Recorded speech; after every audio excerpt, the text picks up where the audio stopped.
there'll always be people who, screw the system. I just do want to do whatever I like. I mean, you see them on the roads every day.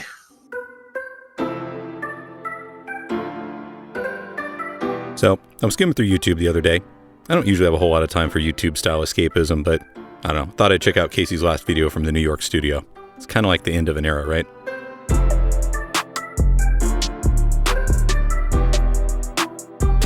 But then another video caught my eye. And I don't know how I missed it, but it's called DJI FlySafe, AirSense, the next step in airspace safety. And it's all about how DJI, the world's biggest manufacturer of photography drones, is going to install ADS-B into most of their drones. Cool.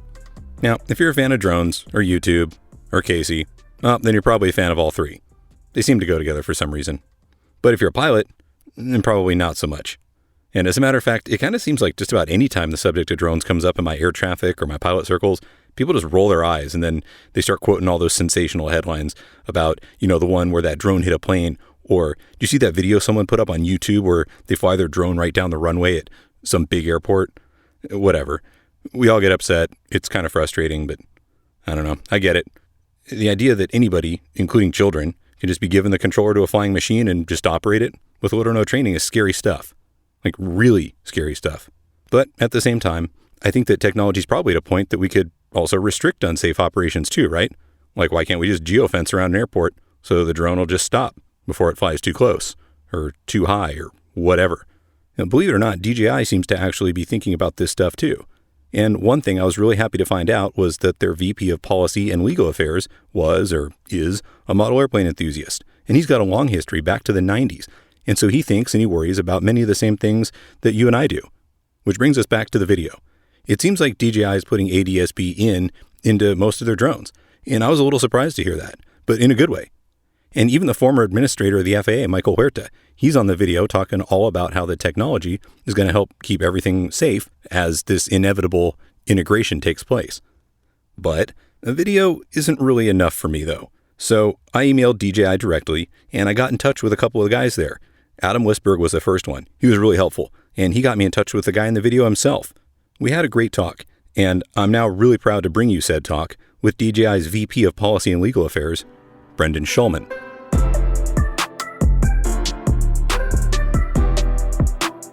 All right, Brendan, first off, thank you so much for coming on Podcasting on a Plane. I really appreciate this opportunity.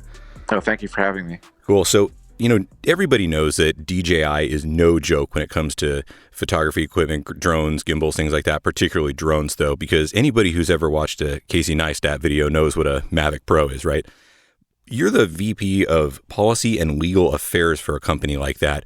What's a day in your shoes like? Every day is different and never boring. So I've been in this position for 4 years. Previously, I was a lawyer in private practice in New York City at a large firm who had become specialized in the emerging drone law. I took on some leading early cases concerning what the laws for operation of drones was at the time, or were at the time, and really more of an advocate for reasonable and appropriate risk-based regulation moving forward. So, on a given day, I could be, just thinking about the past couple months here, I was testifying before a parliamentary committee in the United Kingdom. I was at FA Symposium to collaborate and speak there about safety solutions. We also did an event in Washington, D.C. That I think we'll get into a little bit later about our elevating safety agenda. Really, it's just a huge and broad opportunity to think creatively about solutions to safety concerns and to work with government, industry, and other stakeholders to address and solve those concerns. Yeah, as you were talking there, a little term kind of popped out at me, and that was the risk-based legislation. Can you talk about that a little bit more? Yeah, look, I think it's fair to say and probably obvious that drones have raised a lot of concerns in the last few years, including aviation safety, but also privacy and security concerns as well. And, because they're flying robots and those are all kind of like sensitive topics, that's led to a lot of sensational media coverage. And The problem with that is that the sensational media coverage, if it's not based in fact, leads to excessive and overreaching regulation, which would suppress the benefits of the technology. That's a real concern to me and to the company, because we know that drones are already saving lives. We're up to, I think, 251 people who've been saved from peril using a small drone. So what we want as a company, and personally, my mission as an advocate for the technology, is for the rules, whether it's legislation or regulation, to be risk-based. Let's look at what the risks actually are and create regulations, rules, restrictions, requirements that actually address those risks and solve problems, rather than just unduly restricting drones because they're scary and new, and we keep reading these headlines that aren't necessarily based in fact. Sure. Now, obviously, you have a pretty unique background from the legal perspective there, too. But I think what everybody really wants to know is, on a personal level, are you in any way more qualified or different than a typical attorney or somebody would be to actually talk about drone technology? I mean, do you fly them yourself? Yeah, actually, I've been flying radio control. We used to call them model aircraft. Now it's they're all drones, but remote piloted or model aircraft technology has been my hobby and passion since the mid 90s. So about 25 years of understanding how the technology works, building it, experimenting through different iterations. It used to be fuel powered, then we moved to batteries, then we started adding cameras, GPS, and sensors. So the same kinds of technologies became more and more sophisticated and easier to use. So I have a longstanding knowledge in sort of how the technology works, and just deep interest in figuring out what rules and laws we need to address some of the issues that the increasing popularity of that technology is now presented. Sure. Well, it seems like you have a full circle view of how this all works out then. Well, I try to come at these things from both a legal and technology perspective, and some of the concerns and challenges really have good technology-based solutions. Things like geofencing, remote ID, ADS-B, things that we'll probably get into later in the discussion, where we have a concern. The answer is not to ban or restrict or prohibit the use of drones. It's to solve that safety challenge, including with the use of technology. Well, now would probably be a great time to talk about that symposium then in DC that you were just talking about. How does that work, and what comes out of a symposium like that? I think this was the fourth annual FAA-UAS symposium, and it's really great engagement by the FAA and the drone industry. I think it draws about 800 or 1,000 people. I don't know exactly, but really the top officials at the FAA are there to update us, to interact and collaborate, to you can have discussions with them about concerns or questions. So it's 3 days of really great engagement and understanding how we can work together to enhance safety, as well as the innovative aspects of UAS. Okay. So really the hot question in everyone's mind then, since we're talking about how we're going to integrate this, isn't so much if they're going to be integrated, but how they're going to be integrated, because I think we've all accepted now that that's what's happening. So how dangerous is it that UASs are integrating into the National Airspace System now? Drones are a very safe addition to the National Airspace System, and we know that just based on the numbers. The FAA stood up registration in late 2015. We now have, I think, over 1.2 million people registered. That is a lot of people flying a lot of drones all the time. And I mean, just look at the outcomes, right? Although there are a lot of those scary headlines, and we can get into how many of those are real and how many are not, there has not been a single death attributable to a small battery operated drone like the popular ones that we sell, right? There have been a couple of collisions with helicopters, both were minor damage. So that the evidence of the past few years of drones flying both recreationally and commercially under Part 107 is a really, really good story. I mean, really the safest form of aviation the world has ever known. And I think it's really important to keep that in mind so that the occasional headline is not a distraction from what we need to do as an industry and as an aviation community in addressing the real concerns. And here's why that's a problem. Because if we focus on things like the sighting of a drone at thousands of feet in the air, which is highly improbable and probably untrue, we aren't going to focus on solving the problems, right? We at DJI really want to figure out what we can do more. And we've been doing this for many years. Going back like 6 or more years, we've had geofencing, right? Automatically, that's a feature that automatically keeps the drones from flying into the area of an airport or from taking off within the location of an airport. We've kept upgrading that feature, so we've had 2 major upgrades in the last 4 years. So we think we have a pretty good sort of default solution to major airports. What can we do next? That's a question that we asked ourselves about a year ago, and the answer to that has to be based on things that are true. What are the real risks, not what are the sensational headlines that are probably not real? And so that led us to our decision to commit to installing ADS-B receivers in all of our drone products that weigh more than 250 grams, starting in January. So when you think of a couple of things going on, there have been 2 minor collisions of drones and helicopters. That's low altitude traffic away from airports, so you aren't going to solve that with geofencing. Also, in both cases, as well as in a couple of near miss videos that we've seen, it's pretty evident that the drone pilot was simply unaware of the approaching helicopter traffic. So we asked ourselves, what can we do to facilitate a better and safer outcome in those scenarios? And the answer actually was somewhat evident in ADS-B. If we could receive ADS-B transmissions from those manned aircraft that are broadcasting them, we have a great opportunity to inform the drone pilot that traffic is approaching and to get out of the way. And I think that could easily have helped in those scenarios I talked about. So that's what led us to commit to installing ADS-B in a very big way. And of course, it aligns with the FAA's 2020 ADS-B mandate.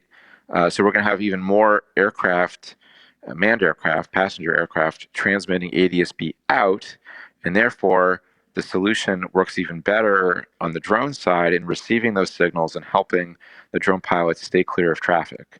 So that's an evidence-based solution to a problem that we were able to figure out by looking at actual real incidents rather than just speculation about what drones are doing and where they're doing it. And that's what's so important. We really need to focus on things that we can do that make sense, because there are a lot of, if you're just out there and speculating about what drones are doing and that they're scary and they're everywhere all the time, we're going to have a hard time figuring out solutions.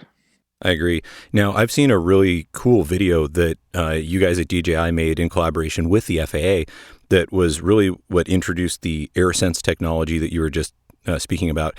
And I thought it was neat that, this wasn't just like some little video that was made. We had the just barely former administrator of the FAA in there on the video talking about, how this technology is going to work out. And I want to hear a little bit more about how ADS-B is going into these drones. Is it in and out or just out? Or if I'm flying and I have an ADS-B equipped airplane that can show all the traffic around me, is it going to show the drones too?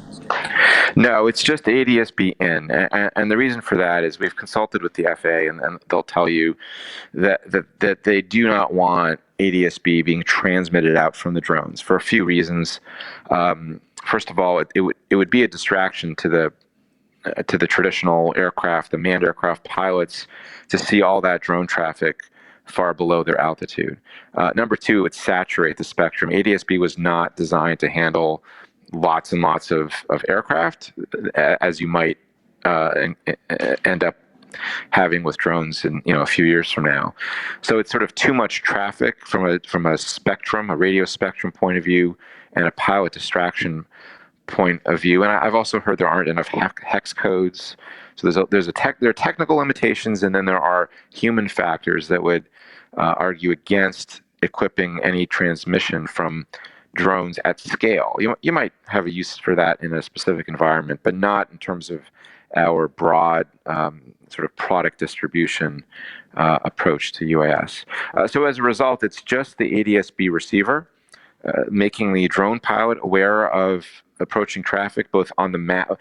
When people fly a drone, I don't know if you or your listeners have done this, but I definitely encourage actually experiencing the technology, especially if you have concerns or worries about it.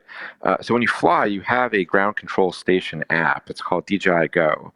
And that shows you a map of things in your area, including geofencing locations.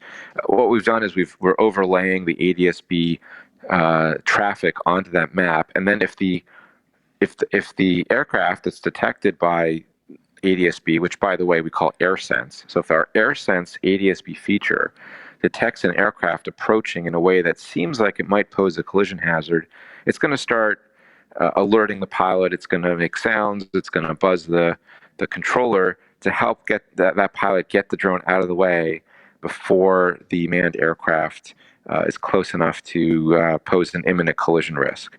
So we hope that solution really provides situational awareness in the operating environment, as well as a kind of last resort alarm that might help in a collision type of scenario.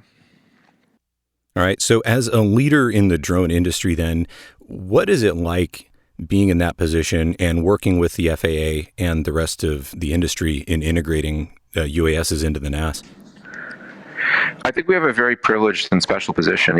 As the market leader, we really have the ability to put out features that will make a difference, that will improve safety, and honestly to do it before the FAA can, because the FAA, understandably, is slower. It's methodical. Rulemaking takes a long time. We, as an industry and as a company in particular, can widely deploy a solution years before the FAA can do it, and we've done that. Particularly on remote identification. So remote identification also goes to the safety concerns you're talking about. That's the notion that if a drone is flying around an airport in a way that's disallowed, there should be an accountability mechanism. Who is flying that drone? Are they posing a security threat? Where are they located on the ground, so we can go and talk to that person and have them land the drone if they're not supposed to be there. And all of those functions are facilitated by what we call remote identification, which is essentially a broadcast, almost like a transponder, that shows the position, altitude, heading, and serial number, make, and model of the drone, as well as the remote pilot location on the ground. We call that aeroscope. It's in use at airports, stadiums, prisons, special events like sports parades, and election day types of events. And really, there are great stories already. But the point there with respect to your question is we deployed remote ID almost 2 years ago, and we did it before the FAA has even put out its proposed rule for remote ID, which is now anticipated to be published in September, which would kick off a roughly 2-year rulemaking notice and comment and finalization process. So from an official point of view, it could be another 2 years before there's an official way to do remote ID. We've done it 2 years ago, which means like 4 years in advance. So we're solving problems now, and that, when I say we have a privileged position, it's exactly that. We can collaborate with the industry and government to figure out things we can do to make operations safer, and we're going to keep doing that. We've been doing that for years. One of the other things we did is we deployed a so-called knowledge quiz. So in consultation with actually regulators worldwide, they said, look, one of the best ways to ensure safety is to make sure people know the rules, right? Most people really do want to follow the rules. They don't want to pose a danger to aircraft or people on the ground, but they may not know what they are because they got the drone as a gift, or they walked into the store, or maybe it was on sale. So how can we make sure people know the rules? Well, that's through some kind of knowledge testing. So again, about a year and a half ago, we implemented what we call the knowledge quiz in the United States, and then we followed it up with a few other countries around the world. It asks our users multiple choice questions about the rules of safe operation, and they have to answer correctly before taking their first drone flights. It's important for people to know what the rules of safe operation are. And that's something that we were able to do before the official FAA knowledge test, which we think is coming later this year. It's in development pursuant to a congressional mandate from last October. And these are all, I mean, when I say we're privileged to be able to do these kinds of things, I really, I mean it. Part of the reason I joined the company is the intense commitment to safety. And many of these ideas, knowledge testing, remote ID, geofencing upgrades, ADSB, those are ideas that I brought to the company to say, hey, here's the next thing we can do on safety that I think will really make a difference. And the company agreed. So we're looking for more ideas. If you or your listeners can think of something else that would even make things safer, we're very open to that type of dialogue. And some of these features, like the geofencing upgrades, that's something that we discussed with AOPA and the American Association of Airport Executives to try to figure out what would be an improved method of geofencing. And with them, we figured out sort of how to look at the approach paths in and out of the runways rather than just drawing circles around airports, which actually are not a good representation of risk. So we're very interested in collaborating with aviation stakeholders and also hearing from additional ideas so we can use our large market share to very quickly implement safety features that make a difference. Absolutely. Yeah, actually, and to that point too of the flow around airports where, traffic is and isn't based on approach paths and things. Each airport, at least each towered airport, and I think even the non-towered ones, the airport managers just make it. But we make a map based on geographical coordinates of how high drones can fly. Without having to contact us or go through that approval process, because there's that 400-foot rule. But if it's going to be lower, or no, you can't fly there at all, for instance, maybe on short final to our runway, doesn't matter what altitude you're at, it would be a hazard.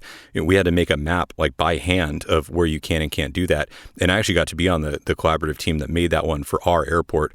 So it's really neat that, and I hope a lot of listeners out there are going to understand this, that a lot of work actually goes into where these patterns are and where drones and UASs can be and cannot be, and then also to get a flight approved. There's an entire system that the FAA has online to actually get a flight approved. So with that plus geofencing, the more we talk, I'm feeling better and better about how drones are going to be kept out of the path of aircraft and still be allowed to, go out and do their thing as well. So I think you're talking about the LANCE approval system for drone flight in controlled airspace. That is being expanded to the recreational flyers later this month, I think on July 23rd. So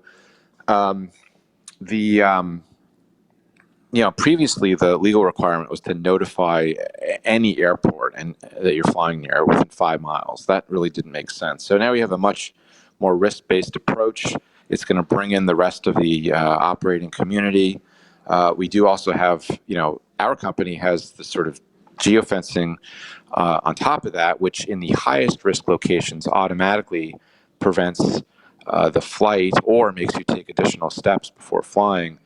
That again is, I think, effective at keeping the drones out of the highest risk locations by default. I think all these things really are working, and notwithstanding those headlines that keep coming up, I actually think, I'll just tell you one story. We know of an airport that has our Aeroscope remote ID solution installed.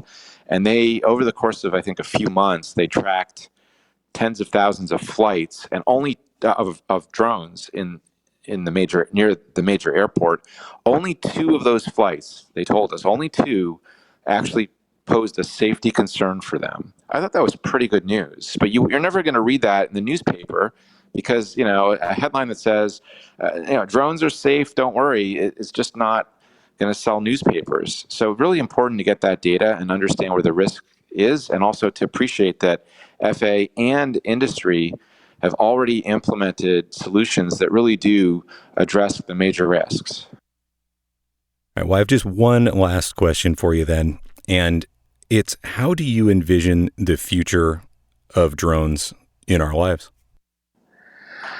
I see drones as a tool for business, for public safety, and yes, also for fun. When you think about all the many applications we've already seen, I'm surprised just about every month or sometimes every week with what people are doing with our products.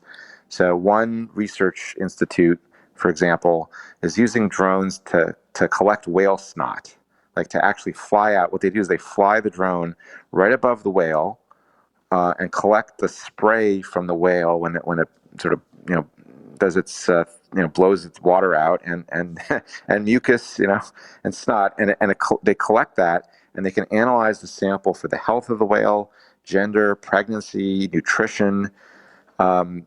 That is, that really, that's literally helping save the whales. And I don't think there's another practical way to do that. You're not going to use a helicopter above a whale, and you're never going to get the boat close enough.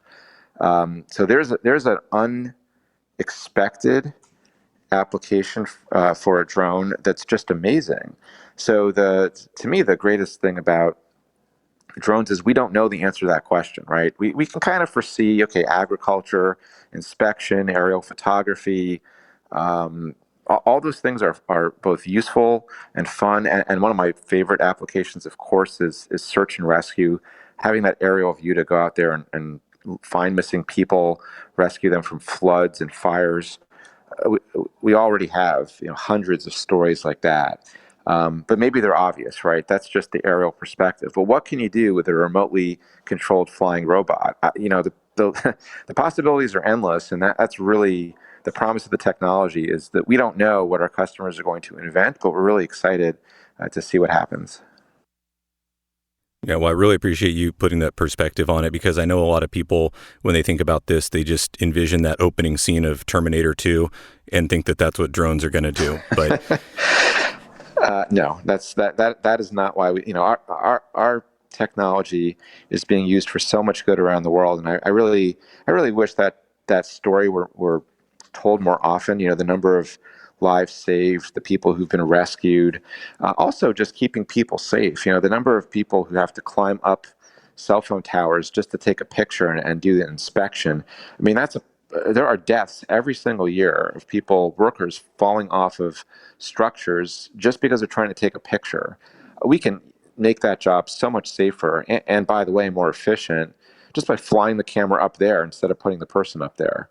And we're already seeing that. So even though it's early days in terms of the civilian commercial drone industry, we're already seeing the benefits. And of course, in any kind of regulatory or policy discussion, you absolutely have to balance the risks and benefits, right? Yes, we want to address safety, and we're doing our part to implement safety features, but let's not forget that drones are saving lives, and using them on balance is a benefit to society. We can't only focus on the fears and risks and concerns, or as a nation, as a world, we will be in a worse off situation. We really need to embrace and understand the technology, work together and collaboratively on the kinds of things that are real, risk-based problems, and then I think we're all going to really appreciate the technology.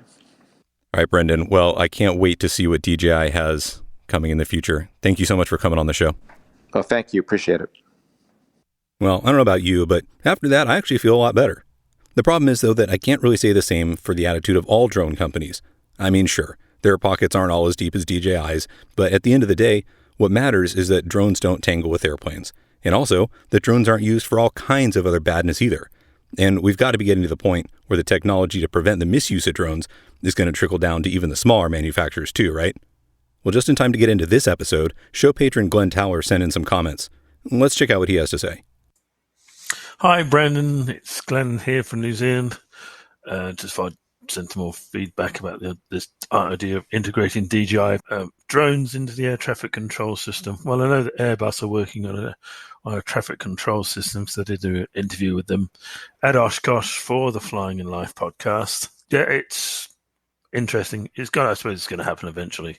All these people flying their drones around airports, they've got to do something. They've got to find some way of letting these people fly their drones and avoid aircraft at the same time. I mean, are they going to sign up for this system? Who knows? There'll always be people who, screw the system. I just want to do whatever I like. I mean, you see them on the roads every day, speeding and such like. So it'll be interesting to see what DJI can come up with. Can they come up with a system where aircraft, airliners, and drones can live in the same airspace? Anyway, it was great meeting you, and hope to listen with great interest to your podcast as always. That'll be Glenn out. Well, what do you think? Now that you've heard what Brendan at DJI has to say, send me an email, or you can record me a message on the website and let me know. I really want to thank Brendan for not only coming on the show, because obviously he's a busy guy, but also for taking some serious steps to do the right thing.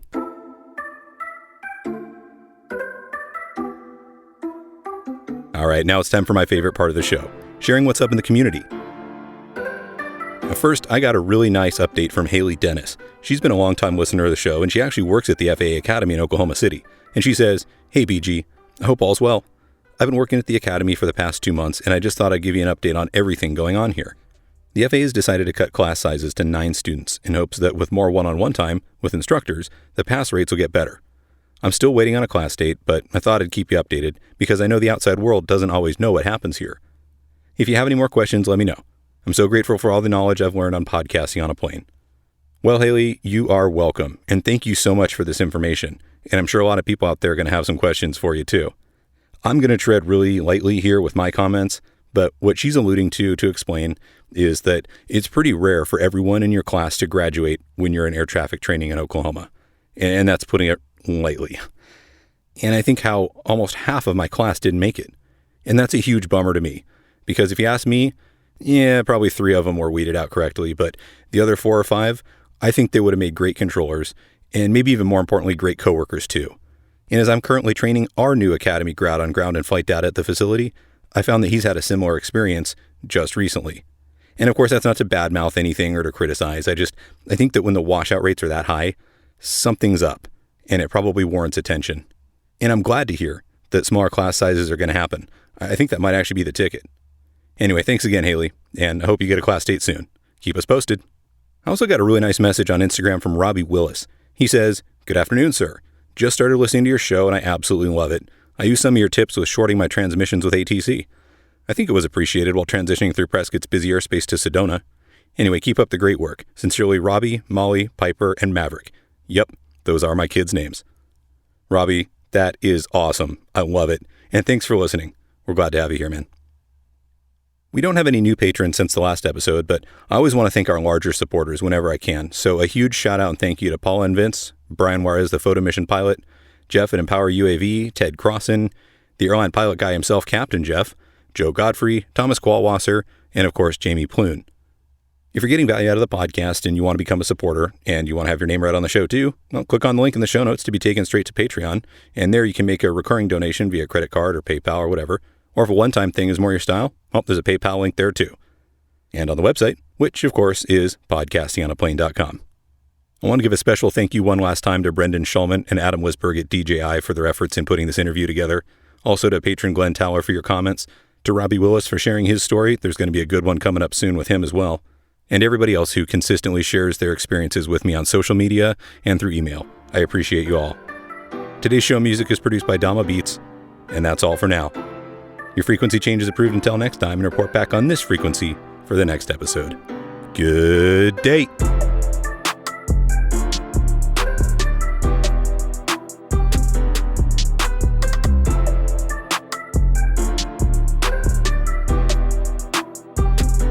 The Podcasting on a Plane podcast is presented for entertainment purposes only. My comments and those of my guests, the website's content, and any of the social media, etc., are not part of my official responsibility as a controller or an FAA employee. The views and opinions you hear on the podcast are mine and those of my guests, and not necessarily that of the FAA. There is no nexus between podcasting on a plane and the FAA. Also, while I am a CFI, I'm not your CFI, nor am I your mechanic, your doctor, your shrink, or your spouse. This podcast is presented for entertainment, camaraderie, and fun, but is in no way, shape, or form professional advice. It's not legal counsel, and it's definitely not flight instruction. If you are in need of professional advice, get some from somewhere more appropriate than a podcast, no matter how good this one may be.